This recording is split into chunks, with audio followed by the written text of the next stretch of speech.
For some odd reason, I've not done many videos on phones under rupees 15,000 here on Track and Tech English, but the Moto G52 demanded my attention. Now when Sajid unboxed it for the very first time for Track and Tech, Hindi channel, I took it out of the box and I actually thought this was some Moto Edge series phone. That's how good the first impression was. But you and I know first impressions are just that, and here at Track and Tech English, we like going in depth with our content. So I decided to compare the G52 against its most closest, most intense competitor, the Redmi Note 11. In fact, we actually purchased the 128GB variant of the phone just for the sake of this comparison and just for you guys. If you don't know me yet, I'm Arshad. You're watching Track and Tech English. Let's go.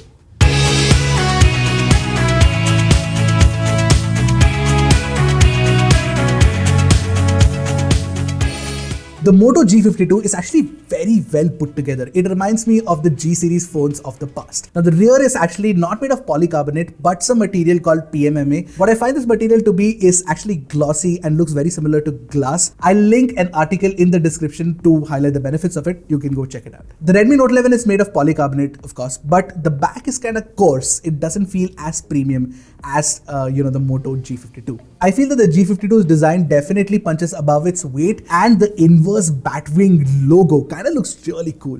Now if you've come this far and if you like our videos, hit the like button, share, subscribe, and even hit the bell icon so that you can get notified whenever we put out an awesome new tech video. What I also like about the G52's design is that the camera module slopes very smoothly into the rear panel with a nice curvature. It feels like there is no camera bump at all. Although when it comes to the design, what I like about both these phones, the G52 and the Redmi Note 11, is that both, despite packing a 5000 mAh battery, are slim and light. But the G52 has an edge here as well. It is the thinnest and the lightest phone in its segment with a 5000 mAh battery, even when compared to the Redmi Note 11. Both the phones come with a Type-C port, a 3.5mm jack, and a set of stereo speakers as well.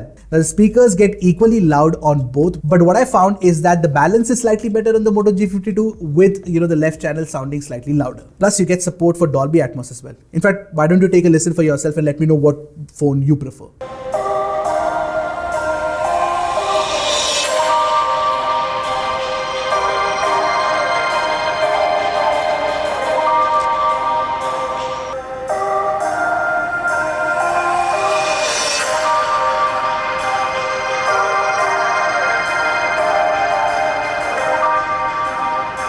Even with headphones, the G52 retrieves more details from my Moondrop Blessing 2 compared to the Redmi Note 11. Plus you get support for Snapdragon sound, which means that Bluetooth audio also sounds better on the G52. If you are an audio lover, trust me, you should pick up the G52 over the Redmi Note 11. Now both the phones have a side-mounted fingerprint scanner and are extremely fast at unlocking the phone. But do note that the Redmi Note 11 here has an added advantage of that added, infrared blaster. Also the G52, especially in this color, attracts a lot of smudges. Go for the white one if you don't like that. Now when it comes to the design, I actually like the look and feel of the Moto G52 over the Redmi Note 11. It just feels way more premium. But the Redmi Note 11 of course has its functional advantage with the infrared blaster. Now you also do get IP52 rating on the G52 compared to IP53 on the Redmi Note 11. Now talking about the display, the G52 definitely has more advantages over the Redmi Note 11. The first thing that stands out is the fact that it has much slimmer bezels, giving you more screen estate. Just take a look at the size of the chin on the Moto G52, which is definitely smaller than the Redmi Note 11, and the punch hole is also smaller in size. Now when you look at the display in conjunction with the design, it just elevates the premiumness of the Moto G52. Fundamentally, you get a POLED panel with 90Hz refresh rate on the Moto G52 compared to AMOLED panel on the Redmi Note 11. The Redmi Note 11 also refreshes at 90Hz. What is good about the display on the G52 is that it is far more color accurate compared to the Redmi Note 11. I noticed that there was certain red tint in skin tones on the Redmi Note 11, which wasn't the case on the POLED on the G52. Although I did notice that the color shift sort of happens sooner on the POLED compared to the AMOLED panel on the Redmi Note 11. Brightness wise, both can get equally bright, but it is kind of a pity that you don't get HDR playback either on YouTube or on Netflix. Touch response rate is very similar on both the phones with a good refresh rate of 90 Hz as well. Both of these work fairly okay with a few stutters here and there. But what I noticed about the Moto G52 is that you get an auto refresh option, which is not available on the Redmi Note 11. Now the Redmi Note 11 also comes with Corning's Gorilla Glass 3, whereas the Moto G52 comes with Panda Glass protection, which Moto claims is equally as strong as the Corning Gorilla Glass 3 solution. Another aspect of the G52 that is extremely slick is the software experience. You get Android 12 out of the box, and on the Redmi Note 11, you get Android 12 with MIUI 13. Plus, in this price range, very few brands give you assurance on software updates. Moto says that it'll give you at least one software update, which is Android 13, and 3 years of security updates. But we don't have any such confirmation from Redmi. The second thing I'd like to highlight is that there are far fewer bloatware apps that are pre-installed. But there are two bloatware apps that I must mention, which is Josh and Daily Hunt, which are pre-installed on the Moto G52, compared to a lot more on the Redmi Note 11. For what it is worth though, you can actually uninstall these apps on both the phones, so that's not going to be a concern for a lot of people. Now the G52's near stock Android experience with Moto Actions actually makes it a joy to use at this price range. Now MIUI isn't bad, it offers you a lot of features, but when the security app keeps firing when you're installing an app to ensure that there is extra layer of added security, is really annoying. Now MIUI on the Redmi Note 11 feels exactly like how a budget smartphone experience would be, but the software experience on the Moto G52 is far more premium feeling.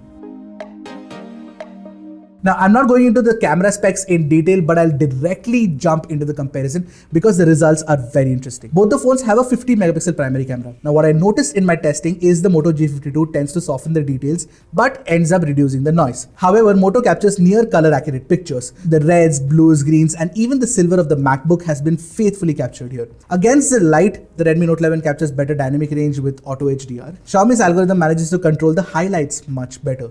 Macro shots from the 2 megapixel macro camera are equally good on both, and the processing of the 8 megapixel ultra wide is very similar to the main camera on both the phones. But you will notice that both the pictures will show cracks when you pixel peep. In pictures of people, basically your friends and family, the Redmi Note 11 goes for a contrasty look, whereas Moto keeps it faithful again. Also, the Redmi Note 11 has captured noise on the face. But in portraits, the Redmi Note 11 clearly wins with better edge detection, gradual blur, and drop off. Again, the selfies on the Moto G52 look very nice with clean facial tones and an accurate reproduction of the red on the shirt. Redmi also tends to over-sharpen the details on the face slightly. Selfie portraits on the other hand, thanks to the better edge detection and cleaner drop-off, the Redmi Note 11 is better looking of the two. But coming to the actual test of sensors and algorithm, the low light performance, you get night mode only on the main camera on both the phones, and the G52 just sucker punches the Redmi Note 11. I mean, just look at the way the G52 lets in light and captures more details.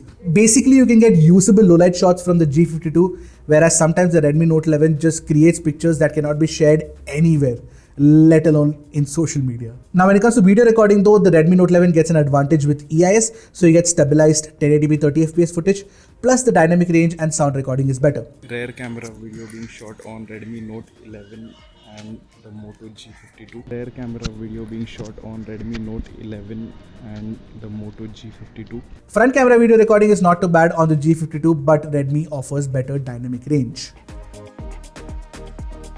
Now both the phones come with Snapdragon 680 SoC with 4GB of RAM going up to 6GB of RAM. When you look at the storage type, the G52 has a UMCP type storage which actually has similar read speeds as the UFS 2.2 inside the Redmi Note 11. But the write speeds are better on the G52 compared to the Redmi Note 11. In Geekbench, however, the Redmi Note 11 scores better than the G52. But in Antutu, thanks to the higher UX and memory scores, Moto takes a lead. Moreover, it doesn't get as hot as the Redmi Note 11 as you can see from the temp data. Now both these phones offer the same graphics on Call of Duty Mobile and BGMI. They are not the best graphics, of course. If you're looking for a gaming phone, these two won't cut it, but they can play these games just fine. As everyday phones though, which is what a lot of people will consider the G52 or the Redmi Note 11 for, I think that the G52 is better because it doesn't stutter as much as the Redmi Note 11 does in everyday usage. Now, because it's a 680, you don't get 5G, but I don't really care about it much because you don't have 5G in India. And if you have to compromise on the specs or the performance because you're buying a 5G phone, then that's really not worth it in my opinion. I did check 4G performance and call quality on both the phones as well. It was equally good, no problem there.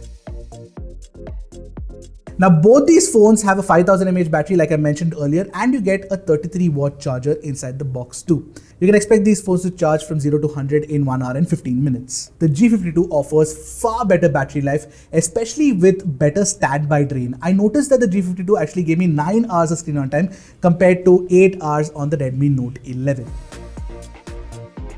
So if you look at the 1000 rupee discount that you get on the G52 right now on all of the variants, you actually have similar pricing as the Redmi Note 11. And in that scenario, I would say that the G52 is a better phone than the Redmi Note 11. Whether it's the design, the display, the software, the sound, the battery life, the G52 is definitely a better proposition. And when it comes to the cameras, the Redmi Note 11 is better in certain scenarios. The Moto G52 is better in certain scenarios. Especially in low light, I prefer the G52. But when it comes to video recording, the Redmi Note 11 is better. Overall, I mean, it's kind of an easy choice. In 2022, this is possibly my favorite 4G phone under rupees 15,000 if you have to consider one, because it's clean, it's slim, it's sleek, it feels premium. It's a phone that I'll easily recommend to my parents. I do actually like the fact that Motorola is listening to its consumers and taking the right strides when it comes to making a good budget phone. So what do you guys think of these phones? Let me know in the comment section below. Until next time, this is Arshad signing off. Keep tracking and stay safe.